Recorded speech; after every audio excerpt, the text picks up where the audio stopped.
تھوڑا سا نا پردے کا اہتمام ہو۔ میں کوئی تنقید نہیں کرتا، طنز نہیں کرتا، چونکہ ہماری بہنیں مائیں بیٹیاں ہوتی ہیں، ہم نہیں انہیں سمجھانا ہے، ان کو ذرا سمجھائیں، ان کو یہ بتائیں کہ قیمتی چیزیں جو ہوتی ہیں وہ پردوں میں ہوتی ہیں۔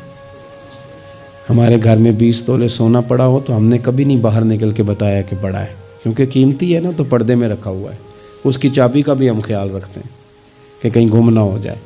اسی طرح ہر کتاب کو غلاف نہیں چڑھتا، صرف قرآن پاک کو چڑھتا ہے۔ انہیں بتاؤ کہ ساری بیویاں پردہ نہیں کرتی، صرف سیدہ عائشہ صدیقہ کی کنیزیں کرتی ہیں، صرف سیدہ فاطمہ کی کنیزیں کرتی ہیں رضی اللہ تعالی عنہما۔ تھوڑا سا نا پردے کا اہتمام۔ شادی بیاہ پہ تو بالکل ہی معاملہ گڑبڑ ہے، اور پوری تیاری کر کے عورتیں معاذ اللہ آ جاتی ہیں، اور یہ تو روکنا ہے ان کے ورثاء نے، ان کے جو ولی ہیں۔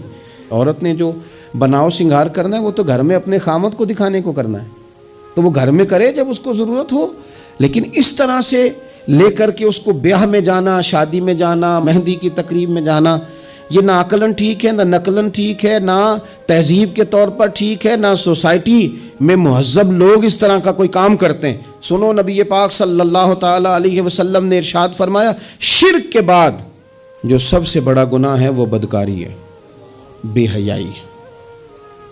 اور نبی پاک علیہ السلام نے فرمایا کچھ عورتیں ایسی ہیں جو لباس پہن کے بھی ننگی ہیں۔